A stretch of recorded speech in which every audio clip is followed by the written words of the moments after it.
ಕಾಗೆಗೆ ಎಷ್ಟು ಬಾರಿ ಸ್ನಾನವನ್ನು ಮಾಡಿಸಿದರೂ ಕೂಡ ಅದು ಕಪ್ಪಾಗಿಯೇ ಇರುತ್ತದೆ. ಅದೇ ರೀತಿ ಕುತಂತ್ರಿ ಮತ್ತು ಮೋಸಗಾರರು ತಮ್ಮ ಬುದ್ಧಿಯನ್ನು ಬಿಡಲು ಎಂದಿಗೂ ಕೂಡ ಸಾಧ್ಯವೇ ಇಲ್ಲ. ಅಂಥವರಿಂದ ದೂರ ಇರುವುದೇ ಒಳ್ಳೆಯದು. ಸತ್ತ ಮೀನನ್ನ ನದಿ ನೀರು ದಡಕ್ಕೆ ತಳ್ಳುತ್ತದೆ. ಹಣವಿಲ್ಲದ ಮನುಷ್ಯನನ್ನ ಸಮಾಜ ಮತ್ತು ಕುಟುಂಬ ಮೂಲೆಗೆ ತಳ್ಳುತ್ತದೆ. ಈಜದೆ ಮೀನಿಗೆ ಬೆಲೆ, ದುಡಿದಿದ್ದರೆ ಮನುಷ್ಯನಿಗೆ ಬೆಲೆ ಎನ್ನುವುದು ಸಿಗುತ್ತಿತ್ತು. ತಂದೆಯ ಮುಂದೆ ತಲೆ ಎತ್ತಿ ಮಾತನಾಡದ ಮಗ, ತಾಯಿಯನ್ನ ದೇವರಂತೆ ಕಾಣುವ ಮಕ್ಕಳು ಇತಿಹಾಸದಲ್ಲಿ ಯಾವತ್ತಿಗೂ ಕೂಡ ಸೋತಿರುವಂಥದ್ದೇ ಇಲ್ಲ. ಗಂಡ ಕೆಟ್ಟವನು ಎಂದು ಬಿಟ್ಟು ಹೋಗುವ ಮೊದಲು ಒಮ್ಮೆ ಅವನನ್ನು ಸರಿ ಮಾಡುವ ಪ್ರಯತ್ನವನ್ನು ಮಾಡಿ, ಯಾರಿಗೆ ಗೊತ್ತು ಸರಿಯಾದ ಮೇಲೆ ನೀನು ಅವನ ಪಾಲಿಗೆ ದೇವತೆಯಾಗಿ ಕಾಣಬಹುದು. ಗಂಡನನ್ನ ಬಿಟ್ಟವಳು ಎನ್ನುವ ಪಟ್ಟಕ್ಕಿಂತ ದೇವತೆ ಎನ್ನುವ ಪಟ್ಟ ಉತ್ತಮ ಅಲ್ಲವೇ? ಇದನ್ನು ಅರಿತು ಜೀವನವನ್ನು ಮಾಡಿ. ಒಣಗಿದ ಮರಕ್ಕೆ ನೆದೆಯಿಲ್ಲ, ಬಡ ಜನಕ್ಕೆ ಮನೆಯಿಲ್ಲ, ಹರಿವ ಜನರಿಗೆ ಸುಳಿಯಿಲ್ಲ, ಕೂಗುವ ಕೋಗಿಲೆಗೆ ಕಲೆಯಿಲ್ಲ, ತುಂಬುವ ಹೃದಯಕ್ಕೆ ಪ್ರೀತಿ ಸಿಗುವುದಿಲ್ಲ, ಒಳ್ಳೆಯ ಮನುಷ್ಯರಿಗೆ ನೆಮ್ಮದಿ ಇರುವುದಿಲ್ಲ. ಇದು ಎಷ್ಟು ಸರಿ? ಚಿಕ್ಕವರಿದ್ದಾಗ ಪಪ್ಪಿ ಚಿಂತೆ, ಯೌವನದಲ್ಲಿ ಇದ್ದಾಗ ಬಿಪಿಯ ಚಿಂತೆ, ಮುಪ್ಪಿನಲ್ಲಿ ಬಿಪಿಯ ಚಿಂತೆ. ಇಷ್ಟೇ ನಮ್ಮ ಜೀವನ. ಯಾರನ್ನ ತುಳಿದ ಮೇಲೆ ಹೋಗುವ ಆಸೆ ಇಲ್ಲ, ಯಾರು ಮುಂದೆಯೂ ಕೂಡ ತಲೆಬಾಗುವ ಅಭ್ಯಾಸವೂ ಕೂಡ ಇಲ್ಲ. ನನ್ನ ದುಡಿಮೆಯೇ ನನ್ನ ಗುರುವು, ಇದೇ ನನ್ನ ಜೀವನ. ಇದನ್ನು ಅರಿತು ಜೀವನವನ್ನು ಮಾಡಿ. ಮಾತಿಗೆ ಬೆಲೆ ಇಲ್ಲ ಅಂದಾಗ ಮೌನವಾಗಿ ಇರಬೇಕು. ಮೌನಕ್ಕೆ ಬೆಲೆ ಇಲ್ಲ ಅಂದಾಗ ಆ ಜಾಗದಿಂದಲೇ ದೂರ ಹೋಗಿಬಿಡಬೇಕು. ಹಣ್ಣು ಬಿಡದ ಮರದಲ್ಲಿ ಪಕ್ಷಿಗಳು ಇರುವುದಿಲ್ಲ. ಹಾಗೆಯೇ ಹಣವಿಲ್ಲದ ಮನುಷ್ಯನ ಬಳಿ ಸಂಬಂಧಗಳು ಎಂದಿಗೂ ಕೂಡ ಬರುವುದೇ ಇಲ್ಲ. ದುಡಿದಾಗ ಉದ್ಧಾರ ಆಗಲ್ಲ ಗುರು, ದುಡಿದ ದುಡ್ಡನ್ನು ಉಳಿಸಿಕೊಂಡರೆ ಮಾತ್ರ ಉದ್ಧಾರ ಆಗುತ್ತೇವೆ. ಋಣ ಇದ್ದರೆ ಬೆಟ್ಟದ ತುದಿಯಲ್ಲಿ ಇರುವಂತಹ ಹಣ್ಣು ಕೂಡ ನಮ್ಮ ಪಾಲಾಗುತ್ತದೆ. ಋಣ ಇಲ್ಲದೆ ಹೋದರೆ ಅಂಗೈಯಲ್ಲಿ ಇರುವಂತಹ ಹಣ್ಣು ಕೂಡ ಜಾರಿ ಬಿದ್ದು ಇನ್ನೊಬ್ಬರ ಪಾಲಾಗುತ್ತದೆ ಎನ್ನುವುದನ್ನು ಮರೆಯಲೇಬೇಡಿ. ಹೆತ್ತ ತಾಯಿಗೆ ಅನ್ನ ಹಾಕದ ಮಗ ತನ್ನ ಹೆಂಡತಿಗೆ ಚಿನ್ನ ಹಾಕಿದರೆ ಏನು ತಾನೇ ಪ್ರಯೋಜನವಾದೀತು ಹೇಳಿ? ಬಡವರಿಗೆ ನೆಮ್ಮದಿ ಇರುತ್ತದೆ, ಆದರೆ ಹಣ ಇರುವುದಿಲ್ಲ.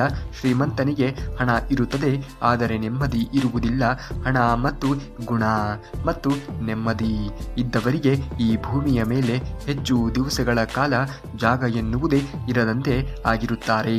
ರೋಗಕ್ಕೆ ಭಯಪಟ್ಟು ಊಟ ಬಿಡುತ್ತಾರೆ, ಬಿಪಿಗೆ ಭಯಪಟ್ಟು ಉಪ್ಪನ್ನು ಬಿಡುತ್ತಾರೆ, ಶುಗರ್ಗೆ ಭಯಪಟ್ಟು ಸಕ್ಕರೆಯನ್ನು ಬಿಡುತ್ತಾರೆ. ಆದರೆ ದೇವರಿಗೆ ಭಯಪಟ್ಟು ಪಾಪ ಮಾಡುವುದನ್ನು ಎಂದಿಗೂ ಕೂಡ ಮನುಷ್ಯ ಬಿಡುವುದೇ ಇಲ್ಲ. ಹಸಿದಾಗ ಊಟ ಕೊಟ್ಟವರಿಗೆ, ಕಷ್ಟದಲ್ಲಿ ಇರುವಾಗ ಸಹಾಯವನ್ನು ಮಾಡಿದವರಿಗೆ, ಅಪಾಯದಲ್ಲಿ ಇದ್ದಾಗ ರಕ್ಷಣೆಯನ್ನು ಮಾಡಿದವರಿಗೆ, ನಿನಗೆ ಏನೇ ಆಗಲಿ ನಾನಿದ್ದೇನೆ ಎಂದು ಅಂತ ಧೈರ್ಯವನ್ನು ತುಂಬಿದವರಿಗೆ, ಈ ಜೀವನ ಇರುವವರೆಗೂ ಕೂಡ ಮರೆಯುವುದಕ್ಕೆ ಹೋಗಲೇಬಾರದು. ನನ್ನವರು ನನ್ನವರು ಎಂದು ಹೊಡೆದಾಡಬೇಡ, ಮೊದಲು ನಿನ್ನವರು ಯಾರು ಎಂದು ತಿಳಿದುಕೋ. ಸಂಪಾದನೆಗೆ ಬೆಲೆ ಕೊಡುವವರು ನಿನ್ನವರಲ್ಲ, ಕಷ್ಟ ಸುಖಕ್ಕೆ ಹೆಗಲು ಕೊಡುವವರೇ ನಿನ್ನವರು. ಸಮಾಜದಲ್ಲಿ ಮನುಷ್ಯತ್ವಕ್ಕೆ ಬೆಲೆ ಇಲ್ಲ ನೋಡು ಮಾನವ. ಇದನ್ನು ಅರಿತು ಜೀವನವನ್ನು ಮಾಡುವುದನ್ನು ನೋಡು. ಮರಣದ ನಂತರ ಬಿದ್ದು ಬಿದ್ದು ಅಳುವವರು ನಮ್ಮವರೇ.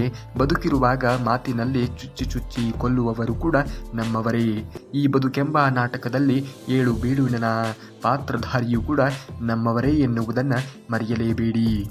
ಯಾರನ್ನ ನಂಬಿ ಭೂಮಿಗೆ ಬಂದಿಲ್ಲ ಅಂದ ಮೇಲೆ ಯಾರನ್ನ ನಂಬಿ ಜೀವನ ನಡೆಸುವ ಅವಶ್ಯಕತೆ ಇಲ್ಲ. ನಮಗೆ ಬೆಲೆ ಕೊಡದವರನ್ನ ಬಿಟ್ಟು ಬಿಡಬೇಕು, ಬೆಲೆ ಕೊಡುವವರನ್ನ ಬೆಟ್ಟದಷ್ಟು ಪ್ರೀತಿಯನ್ನ ಮಾಡಬೇಕು. ಮದ್ಯಪಾನ ಮಾಡುವವನು ಕೇವಲ ಮದ್ಯವನ್ನ ಕುಡಿಯುವುದಿಲ್ಲ, ಅವನು ತನ್ನ ತಾಯಿಯ ಸಂತೋಷ, ಅವನ ಹೆಂಡತಿಯ ಶಾಂತಿ, ಅವನ ಮಕ್ಕಳ ಭವಿಷ್ಯ ಮತ್ತು ಅವನ ತಂದೆಯ ಹೆಸರನ್ನ ಒಂದೇ ಗುಟುಕಿನಲ್ಲಿ ಕುಡಿದು ಬಿಡುತ್ತಾನೆ. ನಮ್ಮ ಬೆನ್ನನ್ನೇ ನಾವು ನೋಡಿಲಿಲ್ಲ, ಹಾಗಿದ್ದ ಮೇಲೆ ನಮ್ಮ ಬೆನ್ನ ಹಿಂದೆ ಮಾತನಾಡುವವರ ಬಗ್ಗೆ ನಾವು ಏಕೆ ತಲೆಯನ್ನು ಕೆಡಿಸಿಕೊಳ್ಳಬೇಕು? ಅಡುಗೆ ಹಾಳಾದರೆ ಒಂದು ದಿನ ನಷ್ಟ, ಬೆಳೆ ಹಾಳಾದರೆ ಒಂದು ವರ್ಷ ನಷ್ಟ, ಆದರೆ ವಿದ್ಯಾಭ್ಯಾಸ ಹಾಳಾದರೆ ಇಡೀ ಜೀವನವೇ ನಷ್ಟ. ದಯವಿಟ್ಟು ಓದುವ ವಯಸ್ಸಿನಲ್ಲಿ ಗಮನವಿಟ್ಟು ಓದುವುದನ್ನು ನೀವು ಮಾಡಬೇಕು. ಈ ಪ್ರಪಂಚದಲ್ಲಿ ತುಂಬ ಕೆಟ್ಟ ವಸ್ತು ಅಂದರೆ ನಮ್ಮಲ್ಲಿ ಇರುವಂತಹ ಒಳ್ಳೆಯತನ. ಏಕೆಂದರೆ ಅದನ್ನು ಖರ್ಚು ಮಾಡಿದಷ್ಟು ನಮಗೆ ಸಿಗುವ ಲಾಭ ನೋವು ಮತ್ತು ಕಣ್ಣೀರು ಮಾತ್ರ. ಇದನ್ನು ಅರಿತು ಜೀವನವನ್ನು ಮಾಡಿ. ತೊಲೆ ಬಂಗಾರ ಅಕ್ಕ ತಂಗಿಯರನ್ನ ದೂರ ಮಾಡುತ್ತದೆ. ಗಜ ಜಾಗ ಅಣ್ಣ ತಮ್ಮಂದರನ್ನ ದೂರ ಮಾಡುತ್ತದೆ. 2 ಇಂಚಿನ ನಾಲಿಗೆ ಸಂಬಂಧವನ್ನ ದೂರ ಮಾಡುತ್ತದೆ.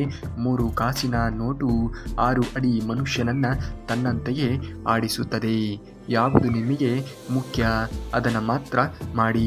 4 ಜನಕ್ಕೆ ಸಹಾಯ ಮಾಡುವ ಗುಣ ನಿನ್ನದಾದರೆ ನೀನು ಯಾವ ದೇವಾಲಯಕ್ಕೂ ಕೂಡ ಹೋಗಬೇಕಾದಂತಹ ಅವಶ್ಯಕತೆ ಇಲ್ಲ. ನೀನು ನಂಬಿದ ದೇವರು ನಿನ್ನನ್ನು ಹುಡುಕುತ್ತಾ ನಿನ್ನ ಬಳಿಯಲ್ಲಿ ಬಂದೇ ಬರುತ್ತಾನೆ ಎನ್ನುವುದನ್ನು ಮರೆಯಬೇಡ. ಮಣ್ಣಿಗೆ ಸಂಸ್ಕಾರ ಕೊಟ್ಟರೆ ಮಡಿಕೆ ಆಗುತ್ತದೆ. ಸಗಣಿಗೆ ಸಂಸ್ಕಾರವನ್ನು ಕೊಟ್ಟರೆ ವಿಭೂತಿ ಆಗುತ್ತದೆ. ಚಿನ್ನಕ್ಕೆ ಸಂಸ್ಕಾರವನ್ನು ಕೊಟ್ಟರೆ ಒಡವೆ ಆಗುತ್ತದೆ. ಹಾಗೆಯೇ ಮನುಷ್ಯನಿಗೆ ಸಂಸ್ಕಾರ ಕೊಟ್ಟರೆ ಮಹಾದೇವನಾಗುತ್ತಾನೆ. ರೋಗ ಬಂದರೆ ಹೆದರಲೇಬೇಡ. ಸಾಯುವವರೆಗೆ ಮಾತ್ರ ಸಾವು ಬರುತ್ತದೆ. ಸಮಯ ಎನ್ನುವುದು ಬರಬೇಕು ಅಷ್ಟೇ. ರೋಗವಿಲ್ಲವೆಂದು ಸಂತೋಷವನ್ನ ಪಡಬೇಡ. ಮರಣಕ್ಕೆ ಯಾವುದೇ ರೀತಿಯಾಗಿರುವಂತಹ ರೋಗದ ಅವಶ್ಯಕತೆಯೇ ಇರುವುದಿಲ್ಲ. ಹಣಕ್ಕಿಂತ ಹೆಚ್ಚಾಗಿ ದೇಹವನ್ನ ಕಾಪಾಡಿಕೊಳ್ಳಿ. ಏಕೆಂದರೆ ಹಣ ಕಳೆದು ಹೋದರೆ ಮತ್ತೆ ಸಂಪಾದಿಸಬಹುದು, ಆದರೆ ದೇಹ ಹದಗೆಟ್ಟ ನಂತರ ಕೇವಲ ಹಣದಿಂದ ಆರೋಗ್ಯವನ್ನ ಸಂಪೂರ್ಣವಾಗಿ ಮರಳಿ ಪಡೆಯಲು ಸಾಧ್ಯವೇ ಇಲ್ಲ. ತಾಳ್ಮೆ ಎಂಬ ಆಯುಧ, ಮೌನ ಎಂಬ ಕಿರೀಟ, ನಗು ಎನ್ನುವಂತಹ ಒಡವೆ ಧರಿಸಿದವರಿಗೆ ಅವರ ಜೀವನದಲ್ಲಿ ಯಾವತ್ತೂ ಕೂಡ ಸೋಲು ಎನ್ನುವುದು ಬರುವುದೇ ಇಲ್ಲ. ಅಳಿಲನ್ನ ಸಾಕಿದ ಓಡಿ ಹೋಯಿತು, ಗಿಳಿಯನ್ನ ಸಾಕಿದೆ ಹಾರಿ ಹೋಯಿತು, ಗಿಡವನ್ನ ನೆಟ್ಟಿದೆ ಮರವಾಯಿತು, ಎರಡೂ ಬಂದು ಮರಗಳಲ್ಲಿ ಸೇರಿದವು. ಸೂರ್ಯನ ತಾಪ, ತಂದೆಯ ಕೋಪ ಇವೆರಡನ್ನ ಸಹಿಸಿಕೊಳ್ಳಿ. ಏಕೆಂದರೆ ಸೂರ್ಯ ಮುಳುಗಿದರೆ ಜಗತ್ತು ಕತ್ತಲು, ತಂದೆ ಇಲ್ಲವಾದರೆ ಜೀವನವೇ ಕತ್ತಲು ಆಗುತ್ತದೆ ಎನ್ನುವುದನ್ನು ಮರೆಯಬೇಡಿ. ಸ್ವಂತ ಬುದ್ಧಿಯಿಂದ ಮಣ್ಣು ತಿಂದರೂ ಕೂಡ ಪರವಾಗಿಲ್ಲ, ಬೇರೆಯವರ ಮಾತು ಕೇಳಿ ಹೇಸಿಗೆ ತಿನ್ನುವ ಮಟ್ಟಕ್ಕೆ ಇಳಿಯಬಾರದು ಮನುಷ್ಯ. ದಿನದ ಪ್ರಾರಂಭದಲ್ಲಿ ಅನಿಸುತ್ತದೆ ಹಣ ಇದ್ದರೇನೆ ಜೀವನ ಅಂತ. ಸಂಜೆ ಮನೆಗೆ ಬರುವಾಗ ಅನಿಸುತ್ತದೆ ನೆಮ್ಮದಿ ಇದ್ದರೇನೆ ಜೀವನ ಅಂತ. ಇದನ್ನು ಅರಿತು ಜೀವನವನ್ನು ಮಾಡಿ. ಸತ್ಯವನ್ನ ಹೇಳುವ ಅಭ್ಯಾಸವನ್ನ ಮಾಡಿಕೊಂಡರೆ ಭಗವಂತನಿಗೂ ಕೂಡ ಹೆದರುವ ಅವಶ್ಯಕತೆ ಇಲ್ಲ. ಸುಳ್ಳನ್ನು ಹೇಳಲು ಪ್ರಾರಂಭ ಮಾಡಿದರೆ ನಮಗೆ ನಾವೇ ಹೆದರಿ ಬದುಕಬೇಕಾಗುತ್ತದೆ ಎನ್ನುವುದನ್ನು ಮರೆಯಬೇಡ. ಈ ಪ್ರಪಂಚದಲ್ಲಿ ತುಂಬಾನೇ ಕೆಟ್ಟ ವಸ್ತು ಅಂದರೆ ನಮ್ಮ ಒಳಗೆ ಇರುವಂತಹ ಒಳ್ಳೆಯತನ. ಏಕೆಂದರೆ ಅದನ್ನು ಖರ್ಚು ಮಾಡಿದ್ದಷ್ಟು ನಮಗೆ ಸಿಗುವುದು ಲಾಭ, ಕಣ್ಣೀರು ಮತ್ತು ನೋವುಗಳು ಮಾತ್ರ ಎನ್ನುವುದನ್ನು ಮರೆಯಬೇಡಿ. ನೀನು ಮಾಡಿದ ತಪ್ಪುಗಳನ್ನು ಯಾರೂ ನೋಡಿಲ್ಲ ಎಂದು ಖುಷಿಯನ್ನ ಪಡಬೇಡ. ಮುಖ್ಯವಾಗಿ ನಿನ್ನ ಆತ್ಮ ಮತ್ತು ಮನಸ್ಸಿಗೆ ತಿಳಿದಿರುತ್ತದೆ. ಈ ಪರಮಾತ್ಮ ಕ್ಷಮಿಸಿದರೂ ಕೂಡ ನಿನ್ನ ಆತ್ಮ ನಿನ್ನನ್ನು ಕ್ಷಮಿಸುತ್ತದೆ ಎಂದು ಹೇಳುವುದಕ್ಕೆ ಸಾಧ್ಯವೇ ಇಲ್ಲ. ತಂದೆ ತಾಯಿ ನಮಗಾಗಿ ಏನು ಗಳಿಸಿದ್ದಾರೆಯೋ ಇಲ್ಲವೋ ಗೊತ್ತಿಲ್ಲ. ಜನ್ಮ ಕೊಟ್ಟು ಬೆಳೆಸಿ ದೊಡ್ಡವರನ್ನಾಗಿ ಮಾಡಿದ್ದಾರೆ. ಅವರ ಋಣವನ್ನು ನಮಗೆ ತೀರಿಸಲು ಸಾಧ್ಯವಿಲ್ಲ. ಅಂಥದ್ದರಲ್ಲಿ ಅದು ಮಾಡಿಲ್ಲ ಇದು ಮಾಡಿಲ್ಲ ಅಂತ ಪದೇ ಪದೇ ಅನ್ನುವುದಕ್ಕೆ ಹೋಗಬೇಡಿ. ಅವರಿಗೂ ಕೂಡ ನೋವಾಗುತ್ತದೆ ಎನ್ನುವುದನ್ನು ಮರೆಯಬೇಡಿ. ಸುಳ್ಳಿನಿಂದ ಬೆಳೆದವರು ಹುಲ್ಲಿನಂತೆ ಎಷ್ಟು ಬೇಗ ಬೆಳೆಯುತ್ತಾರೆಯೋ ಅಷ್ಟು ಬೇಗನೆ ಸುಟ್ಟು ಹೋಗುತ್ತಾರೆ. ಸತ್ಯದಿಂದ ಬೆಳೆದವರು ಆಲದ ಮರದ ರೀತಿ, ನಿಧಾನವಾದರೂ ಕೂಡ ಬೆಳೆದ ನಂತರ ಅವರ ಮೌಲ್ಯ ಎನ್ನುವುದು ಯಾವತ್ತಿಗೂ ಕೂಡ ಕಡಿಮೆ ಆಗುವುದೇ ಇಲ್ಲ. ಕೆಲಸಕ್ಕೆ ಬಾರದ ಮಾತುಗಳು, ಕೆಲಸಕ್ಕೆ ಬಾರದ ಜನಗಳಿಂದ ಆದಷ್ಟು ದೂರವಿದ್ದರೆ ಮನಸ್ಸಿಗೆ ನೆಮ್ಮದಿ ಎನ್ನುವುದು ತಾನಾಗಿಯೇ ಸಿಗುತ್ತದೆ. ಕೋಪ ಮತ್ತು ರೂಪಾಯಿಯ ಮೇಲೆ ಯಾವತ್ತೂ ಗರ್ವ ತೋರಿಸಬೇಡ. ಏಕೆಂದರೆ ರೋಗ ಮತ್ತು ಬಡತನ ಎಂದಿಗೂ ಕೂಡ ಹೇಳಿ ಬರುವುದೇ ಇಲ್ಲ. ಇವತ್ತು ಯಾರು 6 ಗಂಟೆಗಳ ಕಾಲ ಓದಲು ಸಿದ್ಧರಿರುವುದಿಲ್ಲವೋ ಅವರು ಮುಂದೆ 12 ಗಂಟೆಗಳ ಕಾಲ ಕೆಲಸವನ್ನು ಮಾಡಲು ಸಿದ್ಧರಾಗಬೇಕಾಗುತ್ತದೆ. ಕೆಂಪಾಗುತ್ತದೆ ಎನ್ನುವುದನ್ನು ಮರೆಯಲೇಬೇಡಿ. ಗಂಡ ದುಡಿದು ತಂದ ದುಡ್ಡನ್ನು ಹೆಂಡತಿ ಕೈಯಲ್ಲಿ ಕೊಟ್ಟಾಗ ನೋಡುವವರ ಕಣ್ಣು ಕೆಂಪಾಗುತ್ತದೆ. ಆದರೆ ಗಂಡನಿಗೆ ಕಷ್ಟ ಅಂತ ಬಂದರೆ ಮೊದಲು ಸಹಾಯಕ್ಕೆ ಬರುವವರು ಹೆಂಡತಿ ಮಾತ್ರ. ದಾರಿ ತಪ್ಪಾಗಿದ್ದರೆ ಹಿಂತಿರುಗಿ ಸರಿ ದಾರಿಯನ್ನ ಕಂಡುಕೊಳ್ಳಬಹುದು. ಆದರೆ ಬಾಯಿ ತಪ್ಪಾಗಿ ಇದ್ದರೆ ಆಡಿದ ಮಾತು ಯಾವತ್ತಿಗೂ ಕೂಡ ಹಿಂತಿರುಗಿ ಬರುವುದೇ ಇಲ್ಲ. ಆದ್ದರಿಂದ ಮಾತನಾಡುವಾಗ ಮಾತಿನ ಮೇಲೆ ಹಿಡಿತ ಎನ್ನುವುದು ಮನುಷ್ಯನಿಗೆ ಇರಬೇಕಾಗುತ್ತದೆ.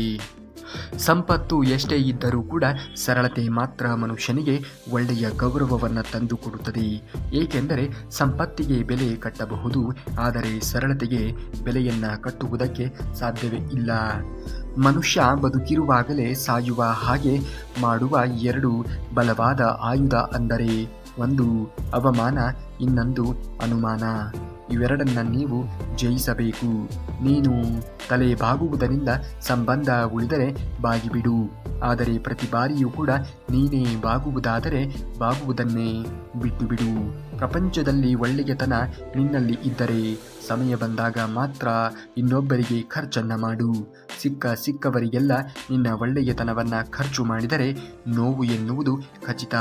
ಬೇರೆಯವರನ್ನ ನೋಡಿ ನಾವು ಬದುಕಲು ಹೋದರೆ ನಮ್ಮ ಬದುಕು ಬೀದಿಗೆ ಬರುತ್ತದೆ. ನಮ್ಮ ಅಳತೆ ತಕ್ಕಂತೆ ನಾವು ಬದುಕಿದರೆ ನಮ್ಮ ಬದುಕು ಆನಂದಮಯವಾಗಿ ಇರುತ್ತದೆ. ತಕ್ಕಡಿಯಲ್ಲಿ ತೂಕ ಎಷ್ಟು ಮುಖ್ಯವೋ ಬದುಕಿನಲ್ಲಿ ಮಾತು ಕೂಡ ಅಷ್ಟೇ ಮುಖ್ಯ. ತೂಕ ತಪ್ಪಿದರೆ ಗ್ರಾಹಕರು ಕಳೆದು ಹೋಗುತ್ತಾರೆ. ಮಾತು ತಪ್ಪಿದರೆ ಸಂಬಂಧ ಎನ್ನುವುದು ಕಳೆದು ಹೋಗುತ್ತದೆ. ದುಃಖ ತುಂಬಾನೇ ಕೆಟ್ಟದ್ದು. ಯಾವಾಗ ಬಂದರೂ ಕೂಡ ಕಣ್ಣೀರು ಹಾಕಿಸಿಯೇ ಹೋಗುತ್ತದೆ ಅಂತ ಎಲ್ಲರೂ ಕೂಡ ಹೇಳುತ್ತಾರೆ. ಆದರೆ ನಿಜವಾಗಿಯೂ ಕೂಡ ದುಃಖ ತುಂಬಾನೇ ಒಳ್ಳೆಯದು. ಏಕೆಂದರೆ ಅದು ಯಾವಾಗ ಬಂದರೂ ಕೂಡ ಏನೋ ಒಂದು ಪಾಠವನ್ನು ನಮಗೆ ಕಲಿಸಿಯೇ ಹೋಗುತ್ತದೆ. ನೋಯಿಸಿದವರ ಜೊತೆಗೆ ದ್ವೇಷವೂ ಬೇಡ, ಕ್ಷಮೆಯ ನಾಟಕವೂ ಕೂಡ ಬೇಡ. ಮೌನವಾಗಿ ನೆಮ್ಮದಿಯ ದಾರಿಯನ್ನ ನೀವು ಹೆಜ್ಜೆ ಹಾಕುವುದನ್ನು ನೋಡಬೇಕು. ಕಾಲ ಯಾವಾಗಲೂ ಕೂಡ ಒಂದೇ ರೀತಿಯಾಗಿ ಇರುವುದಿಲ್ಲ. ನಿನ್ನನ್ನು ಅಳಿಸಿದವರು ಕೂಡ ಅಳುವ ಸಮಯ ಬಂದೇ ಬರುತ್ತದೆ. ಕಾಯುವ ತಾಳ್ಮೆ ನಮ್ಮಲ್ಲಿ ಇರಬೇಕು ಅಷ್ಟೇ. ಏಕೆಂದರೆ ಇದು ಕಲಿಯುಗ. ಕಡಿಮೆ ತಿಂದಷ್ಟು ದೇಹಕ್ಕೂ ಒಳ್ಳೆಯದು, ದೇಶಕ್ಕೂ ಒಳ್ಳೆಯದು. ಕಡಿಮೆ ಮಾತನಾಡಿದ್ದಷ್ಟು ಮನಸ್ಸಿಗೂ ಒಳ್ಳೆಯದು, ಮನೆತನಕ್ಕೂ ಕೂಡ ಒಳ್ಳೆಯದು. ಕಡಿಮೆ ಕೋಪಗೊಂಡಷ್ಟು ಹೃದಯಕ್ಕೂ ಒಳ್ಳೆಯದು, ಆರೋಗ್ಯಕ್ಕೂ ಒಳ್ಳೆಯದು. ಯಾವುದೇ ಪಿತ್ರಾರ್ಜಿತ ಆಸ್ತಿ ಇಲ್ಲದೆ, ತಂದೆಯ ಹಣದ ಆಸೆ ಇಲ್ಲದೆ, ತನ್ನ ಪರಿಶ್ರಮದಿಂದ ತಾನೇ ಬದುಕು ಕಟ್ಟುಕೊಳ್ಳುತ್ತಿರುವಂತಹ ಪ್ರತಿ ಗಂಡು ಮಕ್ಕಳೇ ನಿಜವಾದ ಹೀರೋಗಳು ಇದ್ದಂತೆ. ನಿನ್ನವರು ಯಾರು ಎಂದು ತಿಳಿಯಬೇಕಾದರೆ ನೀನು ಸೋಲನ್ನ ಅನುಭವಿಸಿ ನೋಡು. ಏಕೆಂದರೆ ಗೆದ್ದಾಗ ಎಲ್ಲರೂ ಕೂಡ ಜೊತೆಯಲ್ಲಿ ಇರುತ್ತಾರೆ, ಸೋತಾಗ ನಿನ್ನವರು ಮಾತ್ರ ನಿನ್ನ ಬಳಿಯಲ್ಲಿ ಇರುತ್ತಾರೆ. ಕಾಲ ಕೆಳಗೆ ಇರುವ ಧೂಳನ್ನ ಕೇವಲವಾಗಿ ನೋಡಬೇಡಿ, ಕಣ್ಣಲ್ಲಿ ಬಿದ್ದಾಗಲೇ ಗೊತ್ತಾಗುವುದು ಧೂಳಿನ ಬೆಲೆ ಏನು ಎನ್ನುವುದು. ಹಾಗೆಯೇ ಯಾರನ್ನೂ ಕೂಡ ಕೇವಲವಾಗಿ ಕೀಳಾಗಿ ನೋಡಬೇಡಿ. ಎಲ್ಲರೂ ಕೂಡ ಒಂದು ಗೌರವ ಎನ್ನುವುದು ಬೆಲೆ ಇದ್ದೇ ಇರುತ್ತದೆ. ಅದು ಗೊತ್ತಾಗುವುದು ಸಮಯ ಬಂದಾಗ ಮಾತ್ರ. ಮಾಡಿಟ್ಟ ಅಡುಗೆಯಲ್ಲಿ ಪದೇ ಪದೇ ಕೈಯಾಡಿಸುತ್ತಾ ಇದ್ದರೆ ಬೇಗ ಹಾಳಾಗುತ್ತದೆ. ಹಳೆ ವಿಚಾರಗಳನ್ನು ಪದೇ ಪದೇ ಕೆದಕುತ್ತಾ ಇದ್ದರೆ ಅಷ್ಟೇ ಸಂಬಂಧ ಎನ್ನುವುದು ಹಾಳಾಗುತ್ತದೆ. ಬಿದ್ದವನನ್ನ ನೋಡಿ ನಗಬೇಡ, ಬಡವನನ್ನ ನೋಡಿ ಹಂಗಿಸಬೇಡ, ಹಸಿದವನನ್ನ ನೋಡಿ ತಿರಸ್ಕಾರವನ್ನ ಮಾಡಬೇಡ. ಕಾಲಚಕ್ರದಲ್ಲಿ ಯಾರು ಕೂಡ ಹೇಗೆ ಇರುತ್ತಾರೆ ಎಂದು ಹೇಳುವುದಕ್ಕೆ ಸಾಧ್ಯವಿಲ್ಲ. ಆ ಪರಿಸ್ಥಿತಿ, ಆ ಸಿಚುವೇಶನ್ ನಿನಗೂ ಕೂಡ ಬರಬಹುದು ಒಂದು ದಿನ. ಪ್ರತಿಯೊಂದು ರೋಗಕ್ಕೂ ಕೂಡ ವಾಸಿಯಾಗಲು ಔಷಧಿ ಕೊಡುವ ದೊಡ್ಡ ಆಸ್ಪತ್ರೆ ಅಂದರೆ ತಾಯಿಯ ಮಡಿಲು ಮತ್ತು ಅವಳ ಸಾಂತ್ವನ. ಯಾರಿಗೂ ನೋವು ಮಾಡಬೇಡ. ನಿಮ್ಮ ಬಗ್ಗೆ ಕೆಟ್ಟದ್ದಾಗಿ ಹೇಳುವವರಿಗೆ ಕಾಲವೇ ಉತ್ತರವನ್ನ ಕೊಡುತ್ತದೆ. ಕರ್ಮ ಯಾರನ್ನೂ ಕೂಡ ಬಿಡುವುದಿಲ್ಲ. ನೀನು ಮೌನವಾಗಿ ಇರು. ನಾಳೆ ಸತ್ಯದ ಮುಂದೆ ಎಲ್ಲರೂ ತಲೆಬಾಗಲೇಬೇಕು. ಒಬ್ಬ ವ್ಯಕ್ತಿ ಒಬ್ಬಂಟಿಯಾಗಿ ಇರುತ್ತಾನೆ ಅಂದರೆ ಅದು ಅಹಂಕಾರದಿಂದ ಅಲ್ಲ, ಎಲ್ಲ ಸಂಬಂಧಗಳ ನಂಬಿಕೆ ಪೆಟ್ಟು ತಿಂದಿರುತ್ತಾನೆ. ಅದಕ್ಕೆ ಒಂಟಿಯಾಗಿ ಇರುವುದಕ್ಕೆ ಪ್ರಯತ್ನವನ್ನು ಪಡುತ್ತಾನೆ. ಅಳತೆ ಮೀರಿ ಕಟ್ಟಿದ ಮನೆ, ಅಳತೆ ಮೀರಿ ಮಾಡಿದ ಸಾಲ, ಅದ್ಧೂರಿಯಿಂದ ಮಾಡಿದ ಮದುವೆ, ಸರಳತೆ ಮೀರಿ ತೋರಿಕೆಯ ಬದುಕು, ಅತಿಯಾಗಿ ಒಬ್ಬರ ಮೇಲೆ ಇರುವಂತಹ ನಂಬಿಕೆ, ಅಪಾರವಾದ ಪ್ರೀತಿ ವಿಶ್ವಾಸ, ಇದು ಯಾವತ್ತೂ ಕೂಡ ಒಳ್ಳೆಯದಲ್ಲ. ಕೋಪಿಸಿಕೊಳ್ಳುವವರು ಮತ್ತು ಮುನಿಸಿಕೊಳ್ಳುವವರು ಈ ಎರಡು ಸ್ವಭಾವದವರು ನಿಮ್ಮ ಜೀವನದಲ್ಲಿ ಇದ್ದರೆ ಅವರನ್ನು ಯಾವುದೇ ಕಾರಣಕ್ಕೂ ಕೂಡ ದೂರ ಮಾಡಿಕೊಳ್ಳುವುದಕ್ಕೆ ಹೋಗಲೇಬೇಡಿ. ಏಕೆಂದರೆ ಅವರಿಗೆ ಪ್ರೀತಿಸುವವರನ್ನು ಬಿಟ್ಟರೆ ನಟಿಸುವುದಕ್ಕೆ ಬರುವುದೇ ಇಲ್ಲ ಎನ್ನುವ ಸತ್ಯವನ್ನು ಅರಿತು ಜೀವನವನ್ನು ಮಾಡಿ. ದೈವ ಹೇಳುತ್ತದೆ, ಹೆತ್ತ ಕರುಳು ಹೊತ್ತ ಹೆಗಲು ಎರಡೂ ಖುಷಿಯಾಗಿ ಇದ್ದರೆ ನೀನು ಜಗತ್ತನ್ನೇ ಗೆದ್ದಂತೆಯೇ ಅರ್ಥ ಎಂದು. ಚಿನ್ನಕ್ಕಿಂತ ಅನ್ನಕ್ಕೆ ಬೆಲೆ ಹೆಚ್ಚು, ಏಕೆಂದರೆ ಚಿನ್ನವಿಲ್ಲದೆ ದಿನ ಕಳೆಯಬಹುದು, ಆದರೆ ಅನ್ನವಿಲ್ಲದೆ ದಿನ ಕಳೆಯುವುದಕ್ಕೆ ಸಾಧ್ಯವೇ ಇಲ್ಲ. ತಂದೆ ತಾಯಿಯಂತಹ ಶ್ರೇಷ್ಠ ವ್ಯಕ್ತಿಗಳೆಂದರೆ ಅವರು ಕಷ್ಟಪಟ್ಟಿರುವ ಬೆವರಿನ ಒಂದು ಹನಿಯ ಬೆಲೆಯನ್ನು ನಮ್ಮಿಂದ ತೀರಿಸುವುದಕ್ಕೆ ಸಾಧ್ಯವೇ ಇಲ್ಲ ಅಲ್ಲವೇ? ಹಸು ನೀರು ಕುಡಿಯುತ್ತೆ, ಹಾಲು ಕೊಡುತ್ತದೆ, ಹಾಗೂ ಹಾಲನ್ನು ಕುಡಿಯುತ್ತದೆ, ವಿಷ ಕಾರುತ್ತದೆ. ಮನುಷ್ಯ ಇವೆರಡನ್ನೂ ಕೂಡ ಕುಡಿಯುತ್ತಾನೆ, ನಿಯತ್ತು ಇಲ್ಲದಂತೆ ಆಡುತ್ತಾನೆ.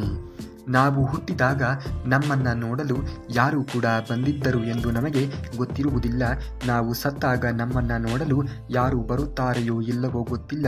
ಆದರೆ ನಾವು ಕಷ್ಟದಲ್ಲಿ ಇರುವಾಗ ನಮ್ಮನ್ನು ಸಹಾಯಕ್ಕೆ ಬಂದವರನ್ನು ನಾವು ಎಂದಿಗೂ ಕೂಡ ನಮ್ಮ ಜೀವನದ ಕೊನೆಯ ಕ್ಷಣದವರೆಗೆ ಮರೆಯಬಾರದು. ನಿಮಗೆ ದಿನಾಲೂ ಕೂಡ ದುಡ್ಡು ಬೇಕೆಂದರೆ ಕೂಲಿ ಮಾಡಿ. ನಿಮಗೆ ತಿಂಗಳಿಗೊಮ್ಮೆ ದುಡ್ಡು ಬೇಕೆಂದರೆ ನೌಕರಿ ಮಾಡಿ.